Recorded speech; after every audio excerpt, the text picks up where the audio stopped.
അതെന്തു കുറച്ച് കുന്നു അത് വ്യാപകമല്ലെങ്കിലും ചെറിയ തോതിലെങ്കിലും ഉണ്ടാകുന്നത് വിഷമകരമാണ്. അതിന് ജനങ്ങളുടെ പ്രയാസം, പ്രത്യേകിച്ച് ഫുട്ബോൾ ആരാധകരുടെ പ്രയാസമൊക്കെ നന്നായിട്ട് ഞാനും മനസ്സിലാക്കി ഒഴിവാക്കാനുള്ള വലിയ പരിശ്രമങ്ങൾ നടത്തി.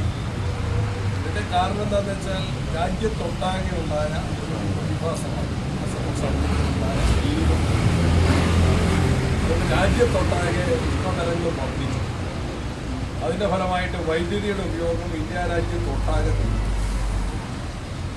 നമ്മൾ മാർച്ച് ഏപ്രിൽ മാസങ്ങളിൽ നമ്മൾ കൂടുതൽ ഷോർട്ടേജ് വന്നപ്പം മറ്റ് സംസ്ഥാനങ്ങളിൽ നമ്മൾ കടം വാങ്ങി. അത് ജൂൺ 15 കേരളത്തിൽ മഴ കിട്ടുമെന്ന പ്രതീക്ഷയിൽ ജൂൺ 15 ശേഷമാണ് നമ്മൾ അത്തരം പച്ചക്കടം വാങ്ങിയത് മടക്കി കൊടുക്കേണ്ടത്. അതിപ്പോൾ നമുക്ക് മടക്കി കൊടുക്കാതിരിക്കാൻ അതുകൊണ്ട് രാജ്യത്തൊട്ടാകെ വന്ന വലിയ സമ്മർദ്ദം, ഉഷ്ണതരംഗം വർദ്ധിച്ചത്, അതുവഴി വൈദ്യുതി വിനിയോഗം എല്ലാ സംസ്ഥാനങ്ങളിലും പ്രതിസന്ധി അല്ലെങ്കിൽ കൂടുതലായിട്ട് പർച്ചേസ് ചെയ്ത് നമ്മൾ മടക്കി കൊടുക്കാൻ കൂടെ നിർബന്ധിക്കും. മറ്റൊരു കാര്യം, നമ്മളുടെ സോളാറൊക്കെ ഉത്പാദിപ്പിക്കുന്നത് പല സമയത്താണ്, രാത്രിയിലാണ് നമുക്ക് ക്ഷാമം വരുന്നത്.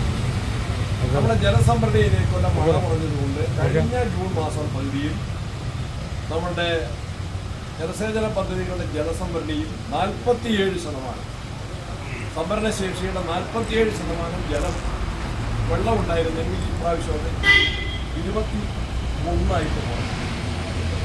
ഈ രണ്ട് പ്രയാസങ്ങളാണ് രാജ്യത്തുണ്ടായിട്ടുണ്ടായ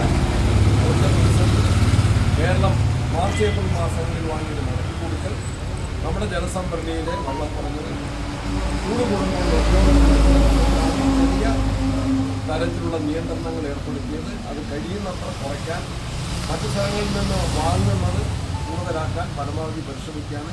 ലഭ്യത കുറവാണ്. കാരണം നമുക്ക് വാങ്ങാവുന്നതിന് എത്രയാണെങ്കിൽ പോലും 10 രൂപ കൂട്ടി വാങ്ങാൻ പറ്റും. അപ്പോൾ എല്ലാ സംസ്ഥാനങ്ങളും, ചില സംസ്ഥാനങ്ങൾ പകലും വാങ്ങണം. നമുക്ക് പകല് വാങ്ങേണ്ട ആവശ്യമില്ല. അതിൻ്റെ ലഭ്യത അനുസരിച്ച് കിട്ടാവുന്ന എല്ലാ സ്ഥലങ്ങളിലും സംഭരിക്കുന്നതിന് വേണ്ടി, വാങ്ങുന്നതിന് വേണ്ടി നമ്മളുടെ ഡയറക്ടർ ബോർഡ് മെമ്പർമാരുടെയും അതുപോലെ പുതിയ സെക്രട്ടറി ഞാൻ ചീഫ് എഞ്ചിനീയർമാർ 2 വട്ടം തിരുവനന്തപുരത്ത് ചർച്ച നടത്തി. ഇതിൻ്റെ ജനങ്ങളുടെ പ്രയാസം പൂർണ്ണമായിട്ട് മനസ്സിലാക്കുന്നു. അത് പരിഹരിക്കാനുള്ള കഴിയാവുന്ന എല്ലാ നടപടികളും തുടരുന്നതാണ്. ഇതൊരു പ്രതീക്ഷിച്ച പ്രതിസന്ധിയാണോ, അല്ലെങ്കിൽ മുൻപുണ്ടായിരുന്നത്? ഇത്രയും പ്രതീക്ഷിച്ചില്ല. കാരണം നമ്മുടെ കാലാവസ്ഥയിൽ ഇത്ര മോശമാകും. ജൂൺ മാസത്തിൽ നമുക്ക് പകുതിയോടുകൂടി കടം വാങ്ങിയത് തിരികെ കൊടുക്കാവുന്ന ധാരണയിലാണ് നമ്മൾ ഏപ്രിലും മാർച്ചിലും കടം വാങ്ങി. അത് തിരികെ കൊടുക്കേണ്ടതും അഡീഷണലായിട്ട് നമുക്ക് വൈദ്യുതിയുടെ ഉപയോഗം വന്നതിനാണ് ഇത്രയും പ്രതീക്ഷിച്ചില്ല. ഈ സർക്കാരിൻ്റെ വീഴ്ചയിലേക്ക് ചർച്ച ചെയ്യാൻ സാധ്യതയില്ല. ഇത് മനസ്സിലാക്കണം. മനസ്സിലാക്കിയാൽ കഴിഞ്ഞ പ്രാവശ്യം ഏപ്രിലും മാർച്ചിലും കടം വാങ്ങിയത് സർക്കാരിൻ്റെ വീഴ്ചയാണെന്ന് പറയാൻ പറ്റും. ആ കടം വാങ്ങിയത് മടക്കി കൊടുക്കേണ്ടത് പുതിയ സർക്കാരല്ല, ആ സർക്കാരില്ലല്ലോ, ബോർഡല്ലേ. ഏത് സർക്കാരിനുള്ള വ്യത്യാസമില്ല. കേരള ഗവൺമെൻറ് അല്ലേ, അല്ലെങ്കിൽ ഇലക്ട്രിസിറ്റി ബോർഡാണല്ലോ കടം വാങ്ങി മടക്കി കൊടുക്കുന്നത്. നിശ്ചയം മഴ കിട്ടുന്നില്ല, രാജ്യത്തൊട്ടാ കിട്ടുന്നില്ല. അതിൻ്റെ ഭാഗം കേരളത്തിൽ പ്രത്യേകിച്ച് ഏറ്റവും വലിയ റെയിനി സീസണാണ്. ആ സീസണിൽ മഴ കിട്ടാത്തതാണ് മറ്റൊരു കാര്യം, ഈ വൈദ്യുതി മേഖല മാറ്റവുമായി ബന്ധപ്പെട്ട് ഈ അദാനി പദ്ധതിയുമായി ഒരു 3,00,000 രൂപയുടെ ഒരു കരാറ് എടുക്കപ്പെട്ടതിൻ്റെ മന്ത്രി പോലും ചുമതലയേൽക്കുന്നതിന് മുൻപേ ആണ് ഇതിൻ്റെ നടപടികൾ ആരംഭിക്കുന്നത്. എൻ്റെ മുൻപിൽ അങ്ങനത്തെ യാതൊരു ഫയലും വരെ വന്നു. അതിനിപ്പോൾ വാർത്താ മാധ്യമങ്ങളിൽ അങ്ങനെ ഗവൺമെൻറ് ഫോർമേഷന് മുൻപായിട്ട് കരാർ നടപടികളുമായിട്ട് മുന്നോട്ട് പോയി. അതും വേറൊരു നേരം മുൻ ഗവൺമെൻറ്റാണ് കരാർ ക്ഷണിച്ചത്. അതിൻ്റെ പ്രോസസ്സിംഗ് ആണ് നടന്നിട്ടുള്ളത്. അതെന്താണ്, തിരക്കുണ്ടായിരുന്നു, അതിലെന്തെങ്കിലും ചട്ടവിരുദ്ധമായിട്ടോ നിയമവിരുദ്ധമായിട്ടോ നടപടികൾ ഉണ്ടായിട്ടുണ്ടോ എന്ന് പരിശോധിക്കും. അതിലെന്തെങ്കിലും തെറ്റുകളുണ്ടെങ്കിൽ അത് പരിശോധിച്ച് ആവശ്യമായ കോഴിക്കോട് കോട്ടയത്ത് താങ്കൾ KPCC പ്രസിഡന്റ് സ്ഥാനത്ത് മാറ്റണം ആവശ്യപ്പെട്ട് ഫ്ലക്സ് ബോർഡുകൾ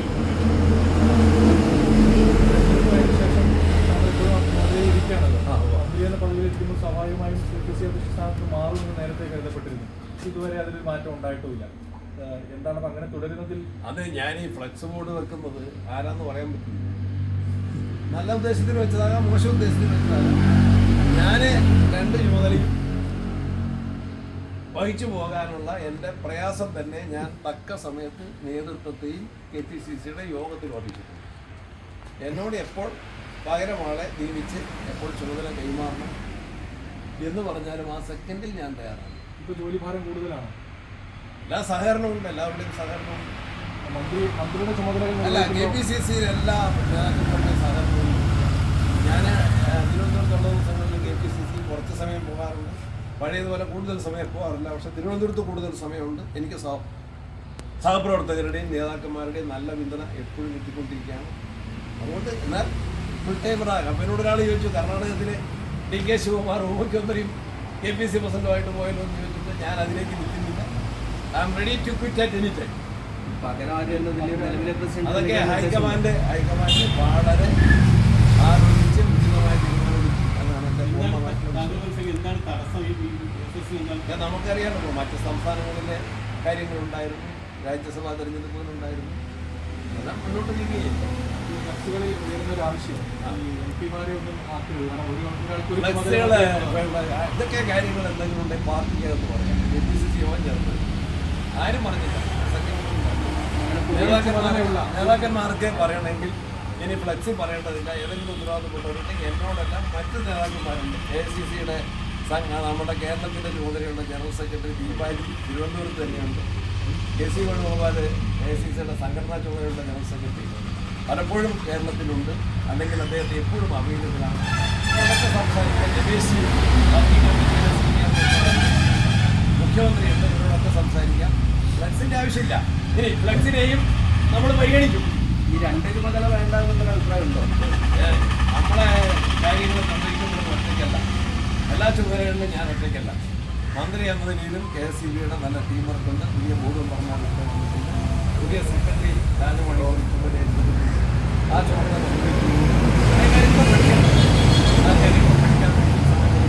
KPCCയിലെ ചില സമയക്കുറവുണ്ട്. അത് പരിഹരിക്കാനുള്ള നടപടികൾ സ്വീകരിക്കും. അതിനെ AICC എടുക്കുന്ന നല്ല തീരുമാനത്തോട് പൂർണ്ണമായിട്ടും സഹിക്കും.